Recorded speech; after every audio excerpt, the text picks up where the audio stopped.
The morning sun painted golden streaks across the massive windows of Ashford Manor. This wasn't just any house. It was the kind of place you'd see in magazines, with its tall white columns and perfectly trimmed gardens that seemed to stretch on forever. The kind of place where everything had a story, and most of those stories involved a lot of money. Maria had been working at this estate for 15 long years. She remembered the day she first walked through those grand front doors, nervous and hopeful, carrying her baby daughter in her arms. Back then, little Sophia was just a few months old. Now that same baby was 12 years old, tall and curious, with eyes that seemed to notice everything around her. Life as a housekeeper wasn't easy, but Maria was grateful. She had a steady job, a small but comfortable room for herself and Sophia in the servants' quarters, and most importantly, her daughter was safe and well-fed. That was more than many people could say. The Wellingtons weren't cruel employers. They just lived in a different world, one where people like Maria were part of the background, like the furniture or the paintings on the walls.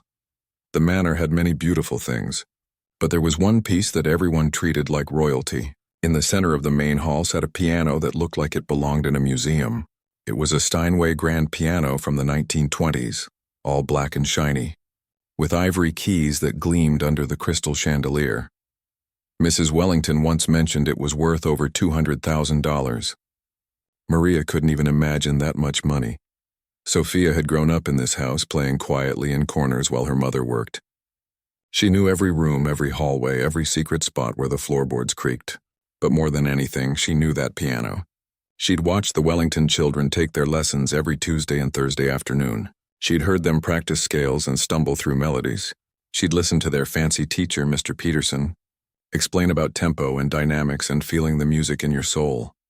From her hiding spot behind the large curtains or sitting on the stairs where nobody noticed her, Sophia absorbed everything. She'd mouth the words as Mr. Peterson corrected hand positions. She'd imagine her own fingers on those keys, pressing down to create those beautiful sounds. At night, lying in her small bed, she'd move her fingers in the air, practicing the pieces she'd memorized just from watching and listening. Her mother had told her 1,000 times, "Never touch that piano, Sophia. It's not for us. If anything happened to it, we'd lose everything." Sophia understood. She really did. But understanding didn't make the longing go away. Music called to her in a way she couldn't explain, like it was a language she was born knowing but never allowed to speak. The Wellington children didn't seem to appreciate what they had. The oldest boy, Thomas, complained about his lessons constantly. The daughter, Patricia, would rather be on her phone than practice. They took their lessons because their parents insisted, not because they loved the music.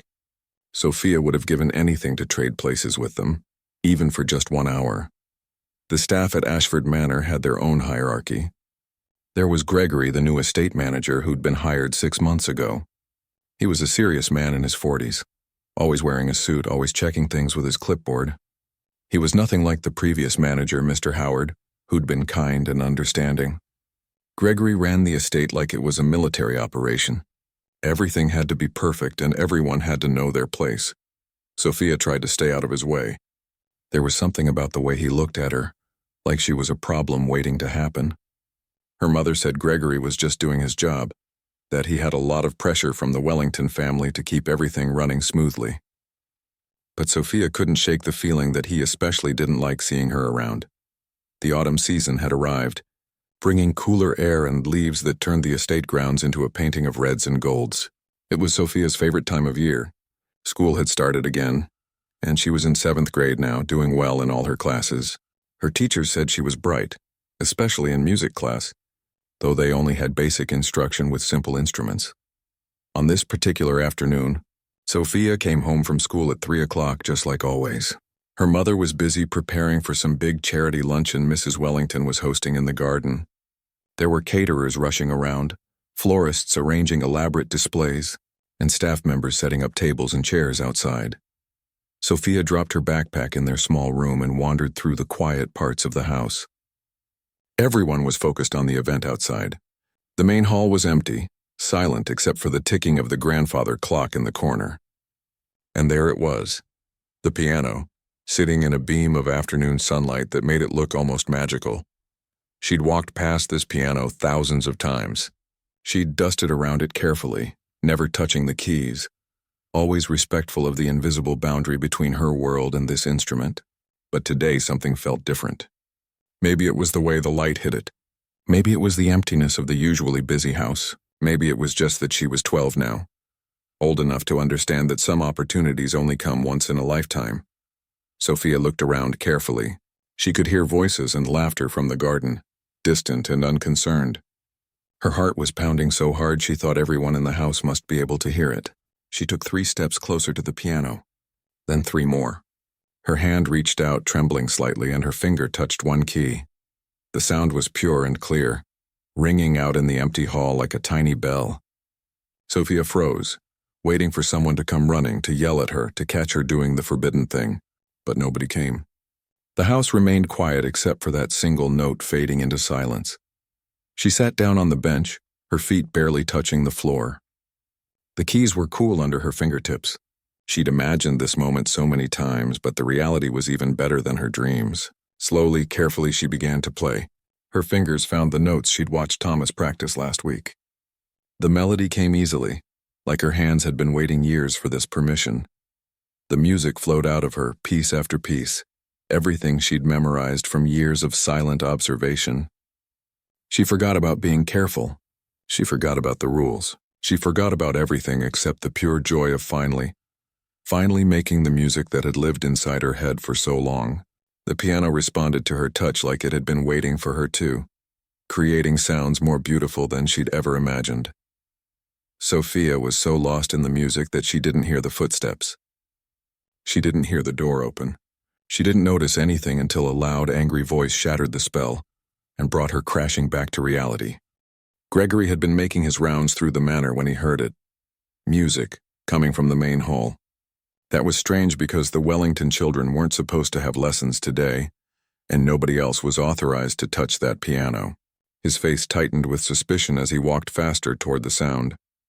When he pushed open the heavy wooden doors, he couldn't believe what he saw. There, sitting at the $200,000 Steinway grand piano, was the housekeeper's daughter. That 12-year-old girl who had no business being anywhere near such a valuable instrument. His shock quickly turned to rage. "What do you think you're doing?" His voice exploded through the hall like thunder. Sophia's hands flew off the keys as if they'd been burned. She jumped up from the bench so fast she almost knocked it over. Her face went pale and her eyes went wide with fear. She knew immediately that she'd made a terrible mistake. All those warnings from her mother, all those years of restraint, and she'd thrown it all away for a few minutes of music. "I'm sorry. I'm so sorry." The words tumbled out of her mouth, but they felt inadequate. How do you apologize for breaking a rule you knew was absolute? Gregory strode across the hall, his expensive shoes clicking loudly on the marble floor. He was a tall man, and right now he seemed even taller, looming over the frightened girl. His face was red, and a vein was pulsing in his forehead. "Do you have any idea how much this piano costs? Do you?" He didn't wait for an answer. "Your mother's entire yearly salary wouldn't cover the cost of repairs if you damaged it. This is a priceless family heirloom, not a toy for servants' children to play with." Each word hit Sophia like a physical blow. She wanted to explain that she'd been careful, that she loved the piano, that she would never hurt it. But her throat was tight and tears were already starting to blur her vision. She'd never been yelled at like this before. Even when she got in trouble at school, it was never this intense, this personal, this crushing. "Where is your mother?" Gregory demanded, looking around as if Maria might be hiding somewhere nearby, complicit in this crime. She's outside helping with the luncheon," Sophia managed to whisper. "Stay right there. Don't move an inch." Gregory pulled out his phone and made a call. His voice was sharp and formal. "Maria, I need you in the main hall immediately. It's about your daughter. It's urgent." Sophia stood frozen next to the piano, her hands clasped in front of her, her head down. She could feel her whole body shaking. She thought about her mother's face when she would walk in and see this scene. Maria worked so hard, sacrificed so much, and now Sophia had put everything at risk. Their home, their income, their security, all of it threatened because she couldn't control herself for one afternoon. The seconds felt like hours. Sophia could hear Gregory pacing behind her, muttering under his breath about responsibility and boundaries and proper behavior. She didn't dare turn around. She didn't dare do anything except stand there and wait for the punishment that was surely coming. Then she heard running footsteps. Her mother burst through the doors, still wearing her work apron, her hair slightly messy from the busy afternoon. Maria's eyes immediately found her daughter, then the piano, then Gregory's angry face. Sophia watched her mother's expression change from confusion to understanding to absolute horror. "Mr. Gregory, what happened? Is everything okay?" Maria's voice was steady, but Sophia could hear the fear underneath it. "Okay? No, everything is not okay." Gregory gestured toward Sophia like she was evidence at a crime scene. "I found your daughter playing the Wellington family's piano. The Steinway Grand. Do you understand what could have happened?" Maria's face drained of color. She looked at Sophia with a mixture of disappointment and fear that made Sophia feel even worse than Gregory's anger had. "Sophia, is this true?" Sophia could only nod, the tears now flowing freely down her cheeks. "Mrs. Santos, this is a serious breach of trust," Gregory continued, his voice cold and professional now. "The piano will need to be inspected by a professional tuner to ensure no damage was done. That inspection will cost at least $500. I think it's only fair that the cost comes out of your salary." $500? Maria's voice cracked slightly. That was a huge amount of money for them. That was groceries for months, or new school clothes for Sophia, or the small emergency fund Maria tried to keep saved. And frankly, I'm questioning whether this household can continue to employ someone whose child doesn't respect boundaries and property. The Wellingtons trust us to care for their home, not to treat it as our personal playground. Other staff members had started to gather near the doorway, drawn by the commotion. Carlos, the gardener, Jennifer, the cook, young Danny, who helped with maintenance. They stood watching, some with sympathy in their eyes, others with the careful neutrality of people who didn't want to be dragged into trouble themselves. Maria stepped forward, her voice quiet but desperate. "Please, Mr. Gregory, Sophia made a mistake. A serious mistake, yes, but she's just a child. She's never done anything like this before. I take full responsibility. I should have been watching her more carefully. Please, I'll pay for the inspection, whatever it costs. Just, please don't fire us. This job, this home, it's all we have." The sight of her mother begging because of her mistake was too much for Sophia. She couldn't stay silent anymore. "It's not her fault." "It's mine. I know I wasn't supposed to touch it. I know the rules. Mom always told me to stay away from it. But I wanted to play so badly.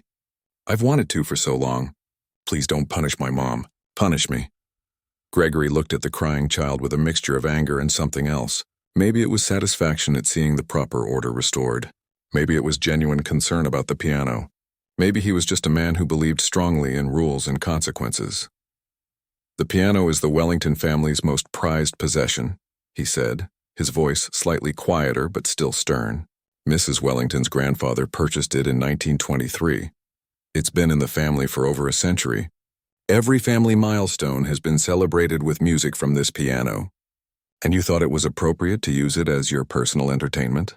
Sophia shook her head miserably. She hadn't thought of it that way. She'd only thought about the music, about the beautiful sounds, about the feeling of finally expressing something she'd kept bottled up for years. But now she saw how selfish it was, how disrespectful. The commotion had grown loud enough that it traveled beyond the main hall. Through the windows, Sophia could see some of the luncheon guests looking toward the house with curiosity. This was exactly the kind of scene that Gregory hated, the kind of disruption that reflected poorly on his management. "We'll discuss your employment status later," Gregory told Maria coldly. "For now, get back to work. The event needs supervision. And you," he turned to Sophia, "will stay in your quarters for the rest of the day. We'll determine the appropriate consequences once Mrs. Wellington returns inside." Maria grabbed Sophia's hand, squeezing it perhaps harder than she meant to. "Come on, baby. Let's go." But before they could take a step, a new voice spoke from the doorway. It was calm and cultured, with a slight accent that spoke of education and refinement. "Excuse me, but did I understand correctly? This young lady was playing the piano just now." Everyone turned to see an elegant woman in her 60s, standing at the entrance to the main hall. She wore a beautiful navy dress and pearls, clearly one of the luncheon guests. Her silver hair was pulled back neatly, and she had the confident bearing of someone used to being listened to. Gregory immediately adjusted his tone, becoming more professional and deferential. "Yes, ma'am. I apologize for the disturbance. This is an internal matter we're handling.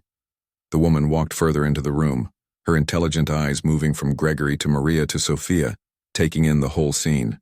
I'm Professor Eleanor Chen from the Hartford Conservatory of Music, and I'm asking because I heard music coming from this direction. Beautiful music. Quite advanced for a casual afternoon. Sophia felt her mother's grip tighten on her hand. This was getting worse, not better. Now one of Mrs. Wellington's important guests was involved, but there was something in the professor's expression that wasn't angry. It was curious. Gregory seemed momentarily thrown off by the professor's calm question, but he quickly regained his authoritative tone. Professor Chen, I apologize that you had to witness this unfortunate situation. This is the daughter of one of our household staff, and she was inappropriately using the family's piano without permission. We're handling the matter internally. More guests were now peering in from the garden, attracted by the unusual scene unfolding in the main hall. Sophia wished the floor would open up and swallow her whole. It was bad enough to be caught and scolded by Gregory. It was worse to have her mother dragged into it. But now there were strangers watching, wealthy people in their fancy clothes, all staring at the servant's child who'd overstepped her bounds. Mrs. Wellington herself appeared in the doorway, her face showing polite concern mixed with confusion. She was a woman in her early 50s, always perfectly dressed and composed. Gregory, what's going on? Some of my guests mentioned a disturbance. Gregory straightened his shoulders, clearly seeing this as his moment to demonstrate his effectiveness as estate manager. Mrs. Wellington, I discovered the housekeeper's daughter playing your family's piano. As you know, the Steinway is off limits to everyone except family members and authorized instructors. I was just explaining to Maria here that the piano will need a professional inspection and discussing the appropriate consequences. Mrs. Wellington's eyes widened slightly. She looked at Maria, whom she'd known for 15 years, then at Sophia, the quiet girl who'd grown up in her home practically invisible. I see, that is indeed serious. That piano is irreplaceable. Exactly my point, ma'am, Gregory continued, seeming emboldened by her response. I've suggested that the inspection fee be deducted from Maria's salary, and we need to seriously consider whether this represents a breach of trust that affects her continued employment. Sophia heard her mother make a small sound, almost like a gasp that was quickly swallowed. 15 years of loyal service, of early mornings and late nights, of missing her daughter's school events to accommodate the Wellington family's schedule. All of it potentially erased because of Sophia's 15 minutes at a piano. Please, Mrs. Wellington. Maria's voice trembled slightly, something Sophia had rarely heard before. Her mother was always strong, always composed. Sophia made a terrible mistake. I should have been watching her. I will pay for any damage, any inspection, anything you need. Just please give us another chance. The humiliation of watching her mother beg in front of all these people was crushing. Sophia's tears flowed harder, but she tried to cry quietly, not wanting to make the situation even worse. She could feel every eye in the room on her, judging her, seeing her as the foolish child who didn't know her place. One of the guests, a woman in an expensive-looking dress, whispered to her companion, "Can you imagine touching something so valuable when it doesn't belong to you?" The whisper wasn't as quiet as she probably thought. Sophia heard every word. Danny, the young maintenance worker, looked sympathetic but stayed silent. Speaking up would only risk his own job.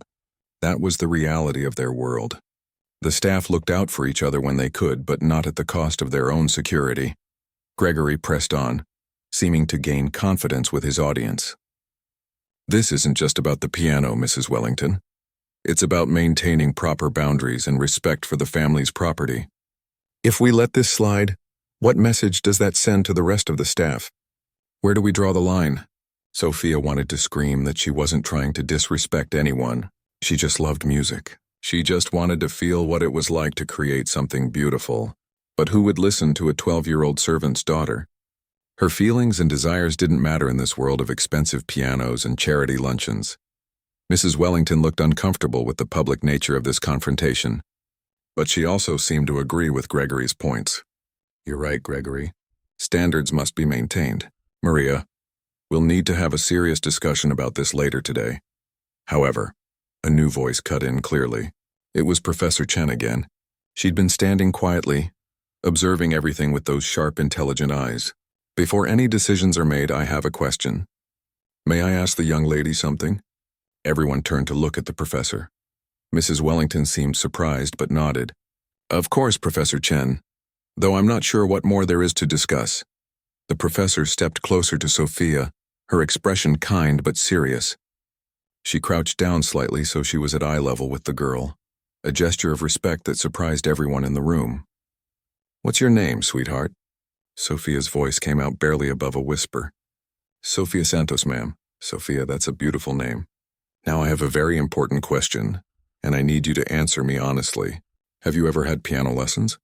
Sophia shook her head, confused about where this was going. No, ma'am, never. Not even one lesson? Perhaps at school or from a friend? No, ma'am. We can't afford lessons. And at school we only have basic music class with simple instruments like recorders. Professor Chen's eyebrows rose slightly. She glanced at the piano, then back at Sophia. So you've never been taught how to read music, how to position your hands, how to use the pedals, any of that? No, ma'am. I watched. The Wellington children have lessons here twice a week. I've been watching and listening for years. I memorized the pieces they played. A murmur went through the assembled group. Gregory looked annoyed that the focus was shifting away from the discipline issue. Mrs. Wellington looked surprised, perhaps realizing for the first time that this child had been absorbing all those expensive lessons by proxy. Fascinating, Professor Chen said softly. Then she stood and addressed the room, her voice carrying the authority of someone used to academic settings. I am the director of the Hartford Conservatory of Music. I've been training musicians for over 30 years, and what I heard coming from this hall before the interruption was not the playing of an untrained child. It was skilled, emotional, and remarkably advanced. Gregory scoffed. With all due respect, Professor, she was probably just hitting random keys, making noise. Children do that. No, the professor said firmly, her tone leaving no room for argument. I know the difference between noise and music. What I heard was a Chopin prelude, played with feeling and technical competence. Either this child has had secret lessons or she possesses something quite rare, natural musical genius. The word genius seemed to hang in the air. Sophia couldn't believe this was happening. She'd expected punishment, shame, maybe even homelessness. But this elegant woman was calling her gifted? It didn't make sense. Mrs. Wellington looked intrigued now, her earlier concern softening into curiosity. Is that really possible? Teaching yourself piano just by watching? It's extremely rare, Professor Chen acknowledged. But it does happen. Musical prodigies throughout history have shown similar patterns. Mozart was composing by age 5. But we don't know if Sophia truly has this gift or if I simply heard a lucky moment. There's only one way to find out. She turned back to Sophia, her expression gentle but expectant. Sophia, I know you're frightened right now. I know you feel you've done something wrong. But I need to ask you something important. Would you be willing to play for us? Just one piece, anything you know. Can you do that? Sophia looked at her mother, panic in her eyes. Maria looked torn, caught between fear of making things worse and a mother's instinct to trust someone who was being kind to her daughter. Gregory started to object. Mrs. Wellington, surely this isn't necessary. The child has already caused enough disruption and your guests are waiting. But Mrs. Wellington raised her hand, silencing him. Something had shifted in her expression.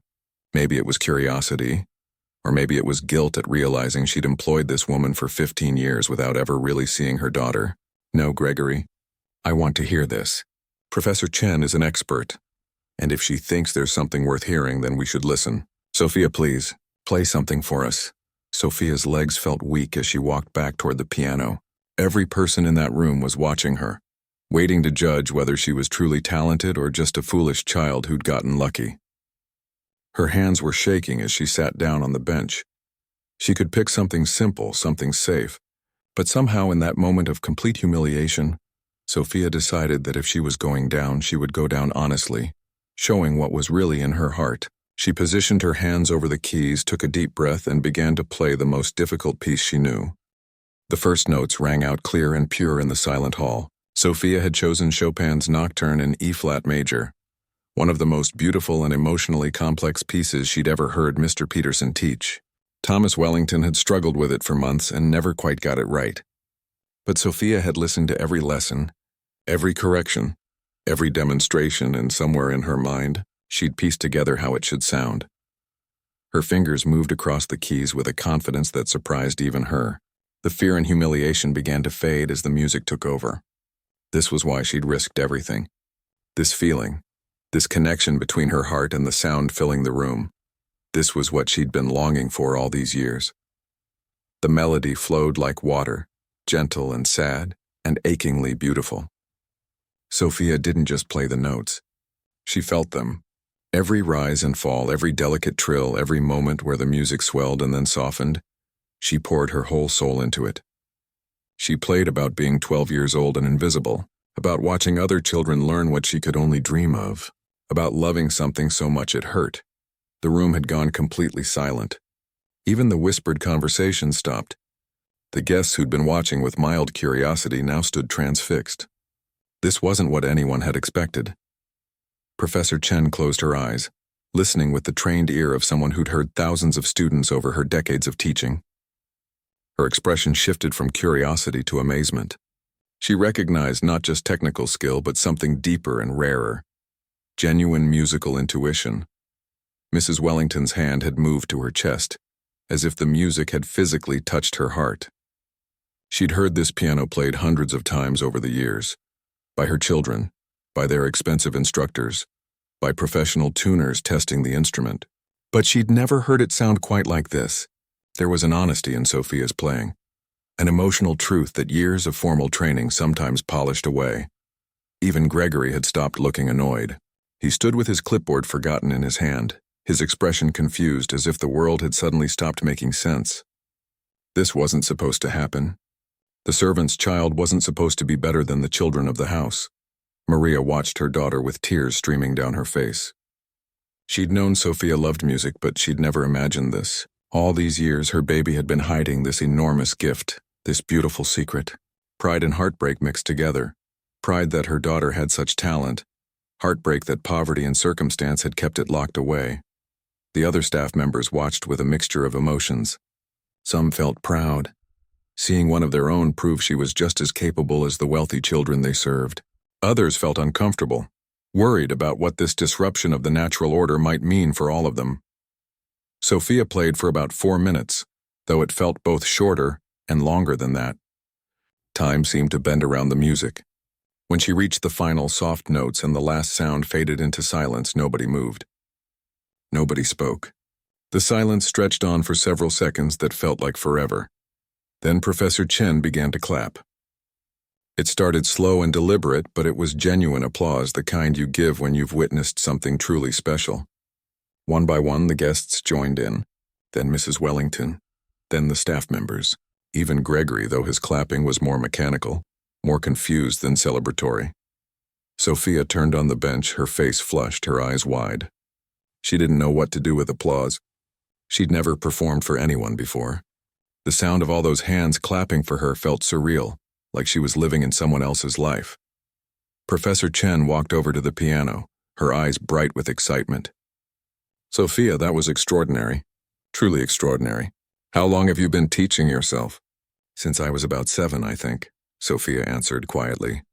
"That's when I started really paying attention to the lessons. Before that, I just liked the sound. 5 years of learning entirely by observation and listening," the professor said, shaking her head in wonder. She turned to address the room, particularly Mrs. Wellington. "What this child has demonstrated is exceptionally rare. Self-taught musicians exist, certainly, but to reach this level of technical proficiency and emotional maturity without a single formal lesson is remarkable. I've seen students who've studied for a decade who couldn't play that piece with such feeling." Mrs. Wellington stepped forward, looking at Sophia as if seeing her for the first time. "I had no idea. All these years and I never knew." "How could you know, ma'am?" Maria said softly, finding her voice. "We live in different worlds under the same roof. You've always been kind to us, given us a good home, but our lives, our dreams, they happen in the spaces between serving yours." It was perhaps the most honest thing Maria had ever said to her employer. And for a moment, everyone held their breath, wondering if she'd overstepped. But Mrs. Wellington just nodded slowly, looking thoughtful and perhaps a bit ashamed. Professor Chen wasn't finished. She had the energy of someone who'd just discovered buried treasure. "Sophia, I need to ask you some questions. Can you read music at all?" "A little," Sophia admitted. The music books are sometimes left open on the piano stand. I taught myself some basics from looking at them. But mostly I learn by ear. Play something you've never heard in this house, the professor requested. Do you know any popular songs, anything from the radio? Sophia thought for a moment, then began playing a current pop song, transforming it into something that sounded like it belonged in a concert hall. She added variations, changed the rhythm, made it more complex and interesting. She was improvising, creating something new from something familiar. The professor laughed with delight. She's not just mimicking what she's heard. She's understanding the structure of music itself, how it works, how to manipulate it. This is musical intelligence, not just memory. Gregory finally found his voice, though he sounded less certain than before. This is all very impressive, but it doesn't change the fact that she used the piano without permission. Rules exist for a reason. You're absolutely right, Professor Chen said, surprising everyone. Rules do exist for a reason. But so does mercy, and so does recognition of exceptional circumstances. I've spent my entire career searching for students with this level of natural ability. Most of them come from wealthy families who can afford early training. But every few years, maybe once in a decade if we're lucky, we find a diamond in the rough, someone with raw talent that just needs proper guidance to become truly exceptional. She turned to Mrs. Wellington with the confidence of someone used to making important propositions. I would like to offer Sophia a full scholarship to the Hartford Conservatory's youth program. It's a 6-year program that typically costs $60,000 per year. We provide intensive training in performance, theory, composition, everything a serious young musician needs. We have arrangements with local schools for academic education, and we provide transportation for students who need it. The room erupted in murmurs. A scholarship worth hundreds of thousands of dollars offered to a servant's child, right here in the main hall. It was like something from a movie. Maria's hand flew to her mouth. Professor, that's incredibly generous, but I could never afford. You misunderstand, Professor Chen smiled. A full scholarship means you pay nothing. Not 1 penny. Sophia would need some appropriate clothing for performances and perhaps some books, but the education itself would be completely free. We have an endowment specifically for gifted students from families who couldn't otherwise afford training. This is exactly what that fund was created for. Sophia felt dizzy. An hour ago, she was worried about her mother losing her job. Now she was being offered an education that rich families saved for years to afford. It didn't seem possible. Mrs. Wellington looked stunned but also intrigued. This is quite unexpected. Maria, what do you think? Maria was crying again, but this time they were different tears. I don't know what to think. It seems too good to be true. Sophia, baby, do you want this? Sophia nodded, not trusting her voice. Want it? She'd dreamed of something like this in her most secret wishes. The ones she never said out loud because they seemed so impossibly far from reality. There would need to be an audition, of course, Professor Chen continued. A formal evaluation by our faculty. But I have absolutely no doubt that Sophia would pass. I would stake my reputation on it, and I've been doing this work for 30 years. Gregory still looked uncomfortable with the whole situation, like the world had tilted sideways. Mrs. Wellington, while this is certainly an unexpected development, we still need to address the original issue. The unauthorized use of the piano, the potential damage. Oh, for heaven's sake, Gregory, one of the guests spoke up. She was an older woman with kind eyes. The child just played a priceless piano with more skill than most of us will ever possess. Clearly no damage was done. If anything, we should be thanking her for reminding us what that beautiful instrument is actually for. It's for making music, not just sitting there looking expensive. Several other guests murmured agreement. The mood in the room had completely shifted. Sophia had gone from being the problem to being something else entirely. A surprise, a story. A reminder that remarkable things can hide in unexpected places. The next few days felt like a dream Sophia couldn't quite wake up from. Professor Chen had given Maria her card and scheduled an official audition for the following week. The guests at the luncheon had left that day talking excitedly about the unexpected performance they'd witnessed. Some of them took pictures with Sophia, saying they wanted to remember the day they discovered a future concert pianist. But life at the manor had become complicated in ways Sophia hadn't expected. Some of the staff treated her differently now. Carlos, the gardener, smiled warmly and said he always knew there was something special about her. Jennifer, the cook, started saving extra desserts for Sophia, saying a growing musician needed proper nutrition. But there were others who seemed uncomfortable, who whispered when she walked by, who looked at her with something that might have been resentment. Danny pulled Sophia aside one afternoon and explained it gently. Some folks are happy for you, really they are. But some feel like you winning makes them losing, you know? Like if you can rise up, why haven't they? It's not really about you. It's about them feeling stuck in their own lives. Sophia hadn't thought about it that way. She didn't want anyone to feel bad because something good happened to her. But she was learning that good fortune sometimes cast shadows on others, even when you didn't mean for it to. Gregory had become distant and professional, saying little to Sophia or her mother beyond what was absolutely necessary. He wasn't openly hostile, but his silence spoke volumes. He'd been overruled in front of guests, his judgment questioned, his authority undermined. For a man who valued control and order, it must have stung. Mrs. Wellington, on the other hand, had become unexpectedly interested in Sophia's life. She asked about school, about what Sophia liked to read, about her dreams beyond music. It was strange being seen after years of being invisible. Sophia wasn't entirely sure how to handle the attention. The audition day arrived with surprising speed. Maria had borrowed a nice dress from one of the other staff members, something appropriate but not too fancy. Sophia wore her best school outfit, simple but clean. They took the bus to Hartford, neither of them speaking much during the ride. The nerves were too big for words. The Hartford Conservatory was an impressive building, all old brick and tall windows, looking exactly like what Sophia imagined a serious music school should look like. Inside, the walls were covered with pictures of past students, many of whom had gone on to impressive careers. The sounds of various instruments drifted from practice rooms, creating a beautiful chaos of scales, melodies, and exercises. Professor Chen met them in the lobby, her smile warm and encouraging.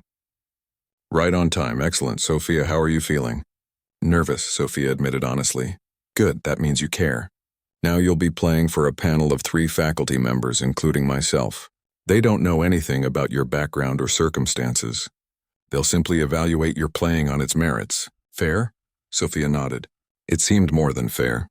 It was actually a relief that she wouldn't be judged based on pity or curiosity, just on what she could do. The audition room was smaller than she expected, with a beautiful grand piano in the center and 3 chairs arranged where the judges would sit. The other 2 faculty members introduced themselves. Mr. Hendricks, who specialized in classical piano, and Mrs. Lopez, who taught music theory and composition. They asked Sophia to play several pieces, starting with something she knew well, then moving to sight-reading exercises to test her ability to read music, and finally improvisation based on a melody they provided. Sophia played the best she could, pouring everything she'd learned from years of secret observation into these crucial minutes. The judges took notes, their faces professional and unreadable. When Sophia finished, they asked her some questions about her training, her practice habits, her musical influences. She answered honestly, explaining how she'd taught herself, how she memorized pieces by watching and listening, how she practiced in her mind when she couldn't touch an actual piano. Mr. Hendricks looked skeptical at first, asking detailed questions to test whether she really understood what she was doing or was just mimicking sounds. But as Sophia explained her thinking about timing, dynamics, and emotional interpretation, his expression changed to respect. You understand musical structure instinctively, Mrs. Lopez observed. Most students need years of theory before they grasp these concepts. You've discovered them on your own through experimentation and observation. That's remarkable. After what felt like hours but was probably only 45 minutes, the judges asked Sophia and Maria to wait outside while they discussed their evaluation. Those 15 minutes in the hallway were some of the longest of Sophia's life. Maria held her hand tightly, both of them afraid to hope too much, afraid to even talk about what they wanted to happen. Professor Chen emerged first, and her smile told them everything before she said a word. Sophia, we would be honored to have you join our program. Unanimous decision. Maria burst into tears right there in the hallway. Sophia felt her own eyes welling up. It was real. This impossible thing was actually going to happen. The other judges came out, both smiling. Mr. Hendricks, who'd seemed skeptical at first, shook Sophia's hand formally. Young lady, in 30 years of teaching, I've never seen raw talent quite like yours. With proper training, you could be performing professionally within a few years. Don't waste this gift. Mrs. Lopez hugged both Sophia and Maria. We'll take good care of her, I promise. She'll work hard, but she'll also learn to understand her gift, to nurture it, to share it with the world. The practical details came next. Sophia would attend the conservatory program 5 days a week after her regular school. They would provide transportation from her school to the conservatory. She'd have private lessons, group classes, performance opportunities, everything a serious music student needed. They'd also coordinate with her school to ensure her academic education didn't suffer. There will be challenges, Professor Chen warned gently as they walked back to the lobby. Sophia will be working with students who've had years of formal training. She'll need to catch up on music theory, proper technique, performance etiquette. She might feel behind sometimes, frustrated. But she has something many trained musicians never develop: genuine passion and intuitive understanding. On the bus ride home, Maria finally spoke the worry that had been haunting her. Sophia, baby, this is wonderful. But it's going to be hard. Really hard. You'll be studying while your friends are playing. You'll be practicing when other kids are watching TV. Are you sure this is what you want? Sophia didn't even hesitate. Mom, I've been practicing in my head for 5 years. I've been studying in secret, learning from the shadows, dreaming about this. Now I get to do it for real. Yes, it's what I want. More than anything. Maria smiled through fresh tears and squeezed her daughter's hand. Then we'll make it work. I don't know how, but we will. When they returned to the manor, news of Sophia's acceptance had somehow already spread through the staff. Jennifer had baked a cake. Carlos had picked flowers from the garden. Even some of the staff members who'd seemed resentful before offered congratulations, perhaps realizing that Sophia's success didn't diminish them. It simply showed what was possible. Mrs. Wellington called Maria and Sophia to her office, which itself was unusual. She rarely dealt directly with staff in such a personal way. I heard about your audition. Congratulations, Sophia. This is a significant opportunity. Thank you, Mrs. Wellington, Sophia said politely. Mrs. Wellington leaned back in her chair, looking thoughtful. I've been doing a lot of thinking since last week's incident. About how we live in the same house but such different worlds. About assumptions I've made. About opportunities I take for granted. She paused, seeming to choose her words carefully. I'd like to help if you'd allow me. I know the conservatory provides a lot, but there will be other expenses. Clothes for performances, piano books, perhaps eventually a modest instrument for your room so you can practice late at night. I'd like to create a small fund to help with those things. Maria started to protest. Mrs. Wellington, you've already been so generous, allowing us to stay, letting Sophia practice here sometimes. It's not generosity, Mrs. Wellington interrupted gently. Or maybe it is, but it's also something else. It's recognition. Recognition that talent doesn't only exist in people who can afford to cultivate it. That opportunity should be based on ability, not birth. My children have had every advantage, and they're fine young people. But they're not exceptional. Sophia is exceptional, and she deserves the chance to become whatever her gift can make her. It was perhaps the most honest conversation the two women had ever had. After 15 years of polite employer-employee distance, Sophia watched her mother's face, seeing the pride and gratitude there, but also something else. A kind of quiet dignity, a recognition that accepting help wasn't the same as being lesser. Thank you, Maria said simply. We accept with gratitude. That evening, as Sophia lay in her small bed in the servants' quarters, she thought about how dramatically life had changed in just 1 week. 7 days ago, she was invisible, her talent hidden, her dreams secret and seemingly impossible. Now she had a scholarship to one of the best music schools in the region, support from unexpected places. The first few weeks of conservatory training were harder than Sophia had imagined. She thought her natural talent would be enough, but she quickly realized how much she didn't know. The other students talked casually about things like key signatures, time signatures, and musical notation that might as well have been a foreign language. They'd all been taking lessons since they were 4 or 5 years old. They came from families where music was a normal part of life, not a forbidden dream. Her first theory class was humbling. The teacher, Mrs. Lopez, went through concepts that everyone else seemed to understand immediately. Circle of fifths, harmonic progressions, chord inversions. Sophia felt lost in a way she rarely experienced. She'd always been a good student, picking things up quickly. But this was different. She was years behind her classmates in formal knowledge, even if her ear and her intuition were strong.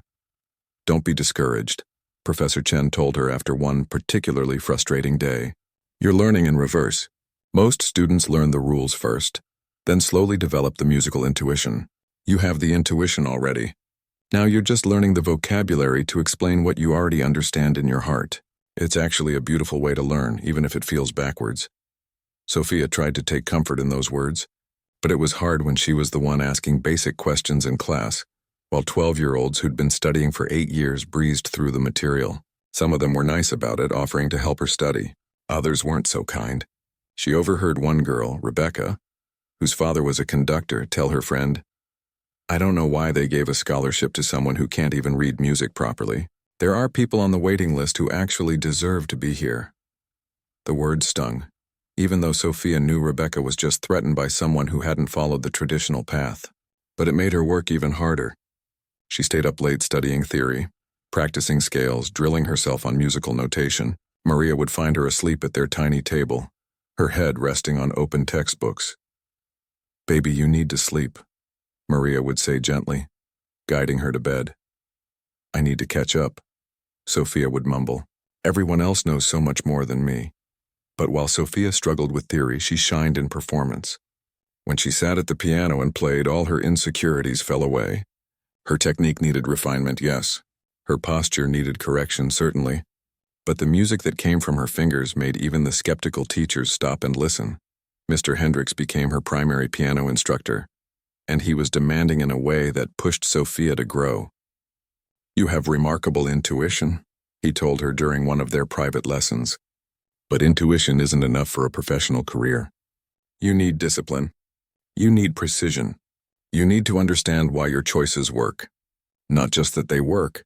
He broke down her playing piece by piece, sometimes making her practice a single measure for an hour until she understood the proper technique. It was frustrating and exhausting, but Sophia could feel herself improving. Her playing was becoming more controlled, more intentional, more technically sound, while still maintaining the emotional honesty that made it special. Meanwhile, back at Ashford Manor, things were changing in unexpected ways. Mrs. Wellington had started attending more closely to how the household operated, asking questions she'd never asked before. How much were staff members being paid?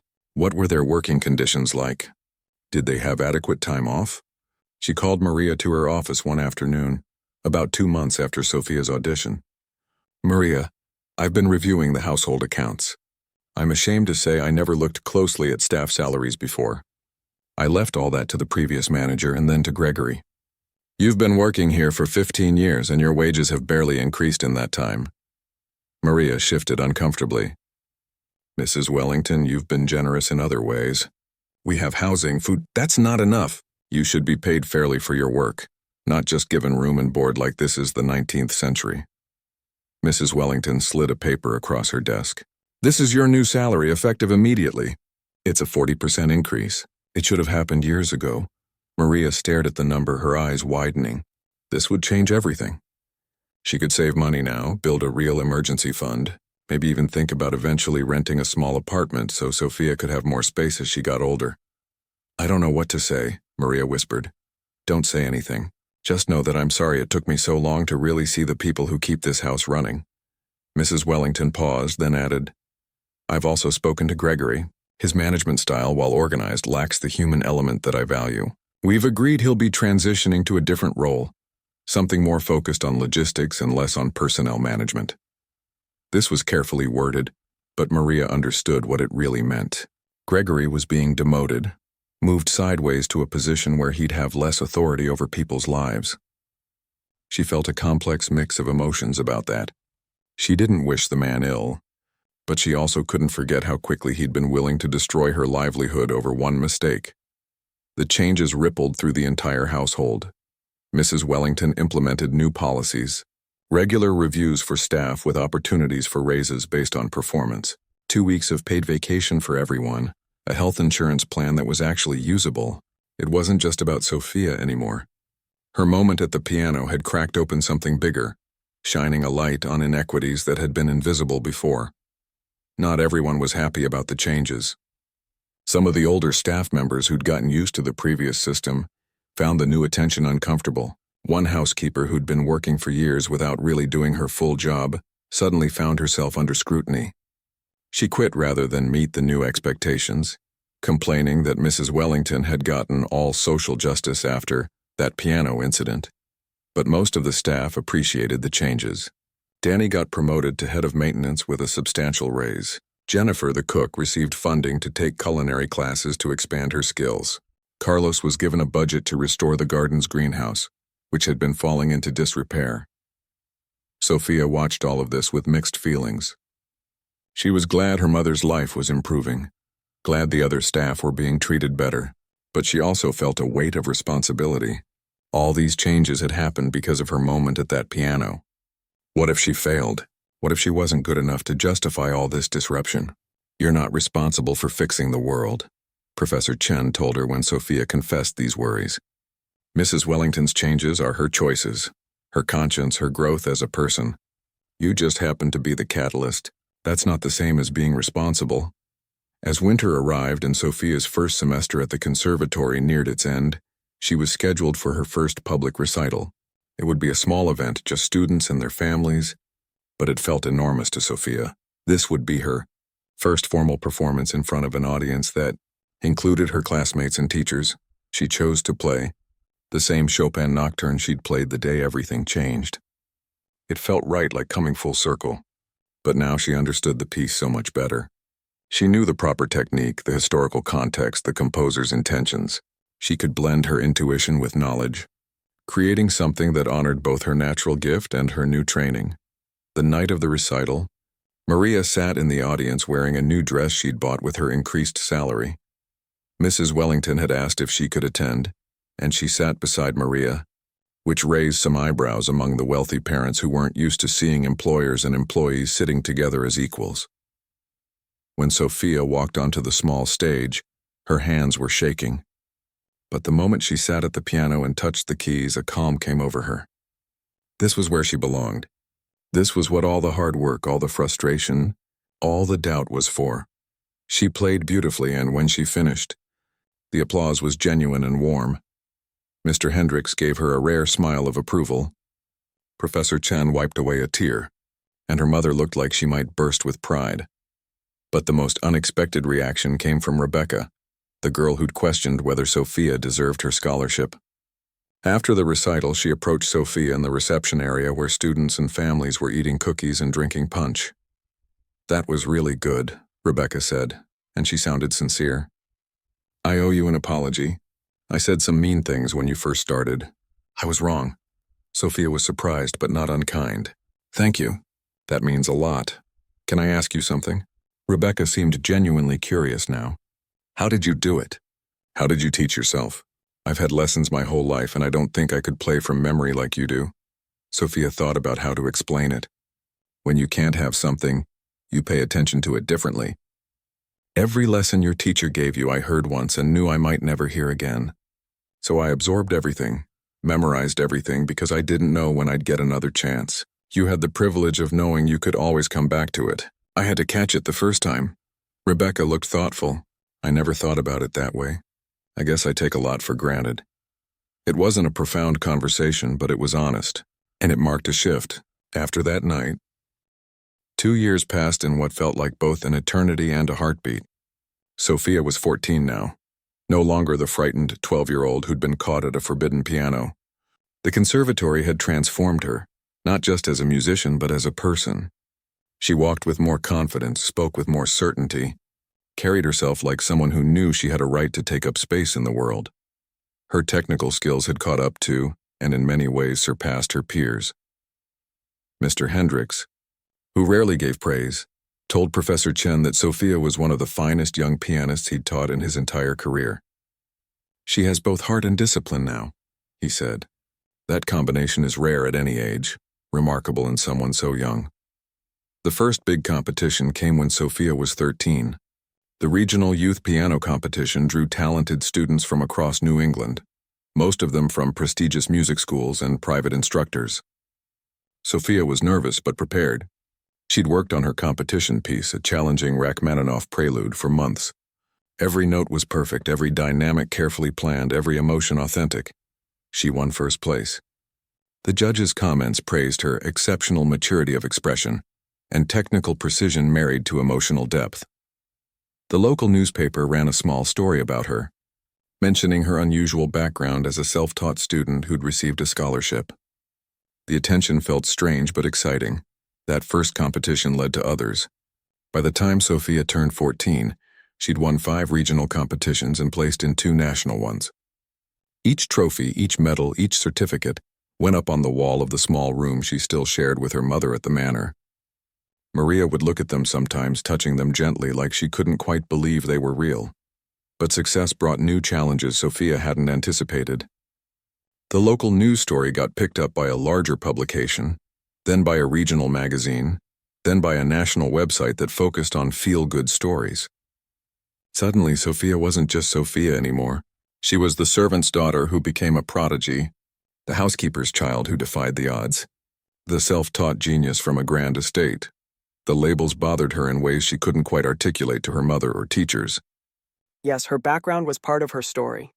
Yes, it was unusual and inspiring, but she was also just a teenage girl who loved music. She wanted to be recognized for her playing, not just for where she came from. The media loves a rags-to-riches story. Professor Chen explained gently after Sophia complained about yet another interview request that focused more on her background than her music. They love the idea of hidden talent discovered. It fits a narrative people find comforting, the idea that true ability will always be recognized eventually. But it's not really true, is it? Sophia said, more mature now in her thinking. I got lucky. Someone happened to overhear me. Professor Chen happened to be there. Mrs. Wellington happened to be open-minded enough to listen. How many other kids are out there just as talented, but nobody ever hears them? My story is the exception, not the rule. Professor Chen smiled sadly. You're absolutely right. That's a truth most people don't want to face. It's easier to celebrate the one who made it than to acknowledge the system that keeps most people out. This realization planted a seed in Sophia's mind. As she continued to succeed, as more opportunities came her way, she began thinking about how to use her platform for something bigger than herself. She started small, volunteering to play at community centers in less wealthy neighborhoods. She'd perform and then talk to kids about music, about how to practice even without an instrument, about using whatever resources you had. One afternoon, at a community center in a struggling part of Hartford, a little boy about 8 years old approached her after her performance. That was really pretty, he said shyly. Do you think I could learn to play like that? Do you like music? Sophia asked him. He nodded enthusiastically. My mom plays old records at home. I try to remember all the songs. Sophia knelt down to his level. Then yes, I think you could. If you love it enough to pay attention, to really listen, then you're already learning. Never let anyone tell you that music isn't for you just because you don't have a fancy piano or expensive lessons. The boy's mother overheard this conversation. She came over, eyes glistening. Thank you for saying that to him. We can't afford lessons, and I didn't want to tell him he couldn't learn. But I didn't know how to encourage something we couldn't provide. This moment crystallized something for Sophia. She went to Professor Chen with an idea. What if we started a program? Free music education for kids who can't afford lessons. We could use conservatory students as teachers. They'd get teaching experience, and kids would get access to music education. Everyone benefits. Professor Chen loved the idea, but she was practical. It would need funding, space, organization, instruments. Let me work on it, Sophia said with determination. She was young, but she'd learned something important from watching Mrs. Wellington make changes at the manor. Sometimes one person speaking up could start something bigger. Sophia wrote a proposal, awkward and unsophisticated because she was only 14, but heartfelt and specific. She outlined the need, the potential solution, and the benefits. She sent her proposal to everyone she could think of. Local businesses, foundations that supported arts education, wealthy individuals she'd met at competitions and performances. Most didn't respond. Some sent polite rejections. But a few were interested. One response came from an unexpected source. Mrs. Wellington. She'd been forwarded Sophia's proposal by a friend who served on a charitable foundation's board. Mrs. Wellington called Sophia to her office, just like she had 2 years earlier. But this time Sophia wasn't nervous. This is ambitious, Mrs. Wellington said, holding the printed proposal. starting a nonprofit music education program at 14 years old. I know I'm young, Sophia acknowledged. But I also know what it's like to love something you can't have. I got lucky. Most kids won't. That seems wrong when music is something that could bring joy and learning to so many people. Mrs. Wellington studied her for a long moment. You've grown up quite a bit since that afternoon at my piano. You're not just thinking about yourself anymore. I learned that from watching you, Sophia said honestly. After what happened, you didn't just help me. You changed how you treated everyone. You saw a problem bigger than just one moment and you tried to fix the whole system. I want to do something like that, but with music education. Mrs. Wellington smiled. I'd like to fund your program. Startup capital enough to run for 2 years. After that, you'll need to demonstrate success and find additional funding. But I believe in this idea. And more importantly, I believe in you. The program launched 6 months later. Notes of Hope operated out of a community center 3 afternoons a week, offering free music education to children from low-income families. Conservatory students volunteered as teachers, supervised by faculty. Local music stores donated or discounted old instruments. The program started with 15 students and 2 pianos. Sophia taught on Thursday afternoons when her own schedule allowed. She loved working with the kids, seeing their faces light up when they made music for the first time. One of her students, a 9-year-old girl named Destiny, reminded Sophia of herself. Shy, careful, but with eyes that absorbed everything. You're really good at this, Destiny told Sophia after a lesson. Teaching, I mean. You explain things so I can understand them. That's because I remember what it's like to be confused, Sophia said. I remember not knowing the basics that everyone else seemed to understand. So I try to explain things the way I wish someone had explained them to me. The program got local media attention, and this time Sophia was happier with the coverage. It wasn't just about her anymore. It was about the kids they were helping, the opportunity they were creating, the doors they were opening. Yes, her story was part of it, but it was used to illustrate a larger point. Talent exists everywhere, but opportunity doesn't. As Sophia's 15th birthday approached, she received an invitation that took her breath away. The New England Youth Symphony was holding a competition for their annual concerto showcase. The winner would perform as a soloist with the full symphony at their spring concert, playing at the historic Symphony Hall in Boston. This was a significant step up from the regional competitions she'd been winning. This was the kind of opportunity that could open doors to major music schools, to professional opportunities, to a real career. Sophia wanted it more than she'd wanted anything since that first touch of forbidden piano keys years ago. She chose to perform Tchaikovsky's Piano Concerto No. 1, one of the most famous and demanding pieces in the piano repertoire. Mr. Hendricks thought she might be reaching too high. It's extraordinarily difficult, Sophia. Many professional pianists struggle with this piece. I know, Sophia said calmly.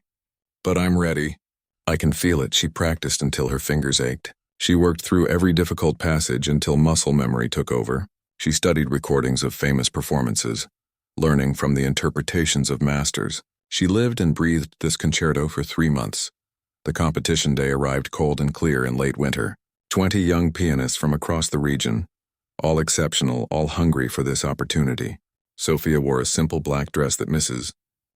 5 years had passed since that autumn afternoon, when a scared 12-year-old girl touched a forbidden piano and changed her life forever. Sophia was 17 now, standing backstage at Carnegie Hall in New York City, about to perform in one of the most prestigious venues in the world. It was the kind of moment that should have felt surreal, impossible, like something happening to someone else. But somehow it felt right, like this was always where she'd been heading. The journey from that youth symphony performance at 15 to Carnegie Hall at 17 had been remarkable. After her success with the New England Youth Symphony, opportunities had multiplied. Invitations to perform at festivals, offers from prestigious summer programs, interest from major music schools. Sophia had spent her junior year of high school touring on weekends, performing in small concerts and building a reputation as an exceptional young talent. The scholarship offers started arriving when she turned 16. Juilliard, the Curtis Institute, the Royal Academy of Music in London, the Paris Conservatory, schools that represented the pinnacle of musical education, places where legends had studied. Each acceptance letter felt like validation, Proof that the scared little girl who'd taught herself by watching from the shadows had truly become something remarkable. She'd chosen Juilliard, partly because it was close enough that she could still visit her mother regularly, and partly because their philosophy of nurturing individual artistic voice resonated with her. She would start there in the fall after she turned 18. But first, there was tonight, Carnegie Hall. The name itself carried weight, history, prestige. Every major classical musician had performed here at some point. The greatest pianists, conductors, orchestras all had graced this stage. And now Sofia Santos, the daughter of a housekeeper, the girl who'd learned piano by stealing glimpses of other children's lessons, would play here too. Her mother sat in the front row of the packed auditorium, wearing an elegant dress that she'd bought herself with money from her own savings. Maria no longer worked at Ashford Manor. 2 years ago, she'd taken a position as head of housekeeping at a boutique hotel in Hartford, a job with better pay, benefits, and respect. Mrs. Wellington had written her a glowing recommendation and had remained a friend, not just a former employer. The boundaries between their worlds had blurred in ways that would have seemed impossible 5 years ago. Next to Maria sat Mrs. Wellington herself, who'd insisted on being here for this momentous occasion. She'd brought her daughter Patricia, now a college student studying social work, inspired in part by seeing how one moment of recognition could change someone's entire trajectory. Even Mr. Hendricks had made the trip, along with Professor Chen, both of them eager to see their student perform on one of the world's greatest stages. In the audience were also 15 students from Notes of Hope, the program Sofia had started 3 years ago. The program had grown beyond anyone's expectations. It now operated in 5 locations across Connecticut, serving over 200 students. Several of those students had gone on to win their own scholarships, pursuing music seriously. The program had become a model that other cities were starting to replicate. Destiny, the 9-year-old who'd reminded Sofia of herself, was now 12 and one of Notes of Hope's star students. She sat in the Carnegie Hall audience with eyes wide with wonder, seeing possibilities for her own future reflected in Sofia's success. Backstage, Sofia stood in a small practice room running through scales to keep her fingers warm. She wore a deep blue gown that made her look older than 17, elegant and professional. Her hair was styled simply, her makeup subtle. She looked like she belonged here, and that itself was remarkable. 5 years ago, she would have felt like an imposter. Now she knew she'd earned this moment through countless hours of practice, through determination, through refusing to let anyone tell her that music wasn't for people like her. A stage manager knocked on the door. 5 minutes, Miss Santos. Sofia took a deep breath, centered herself, thought about the journey that had brought her here. She thought about all the times she'd wanted to quit during those first hard months at the conservatory, when she felt so far behind. She thought about her mother working long hours to give them a stable life. She thought about Professor Chen taking a chance on a child with no formal training. She thought about Mrs. Wellington choosing to see rather than overlook. She thought about every teacher, every mentor, every person who'd invested in her potential. But mostly, she thought about that afternoon 5 years ago. The terror of being caught, the humiliation of being scolded in front of strangers, the miracle of being heard by someone who understood what they were listening to. One moment, one choice, one forbidden touch of piano keys had set everything in motion. The stage manager returned. It's time. Sofia walked through the wings and onto the vast Carnegie Hall stage. The audience was a sea of faces, hundreds of people who'd paid to hear her play. The spotlight was warm and bright. The piano, a magnificent concert grand, waited for her like an old friend. She sat down, adjusted the bench height, placed her hands over the keys, and waited for the complete silence that signaled the audience was ready. In that moment of perfect quiet, she felt completely calm. This was where she belonged. This was what all the struggle had been for. Before she began, Sofia did something unusual. She turned slightly toward the audience and spoke into the microphone that had been set up for announcements. "Thank you all for being here tonight," she said, her voice steady and clear. "Before I play, I want to dedicate this performance to everyone who's ever been told they can't, everyone who's ever felt invisible, everyone who's ever had a dream they weren't supposed to reach for. This is for all the hidden talents waiting to be discovered, for all the children who love something they think they can't have, for everyone who's ever been overlooked simply because of where they came from or who their parents are." She paused, her eyes finding her mother in the front row. "And this is for my mom, who taught me that dignity isn't about what you do for a living, but how you carry yourself through the world.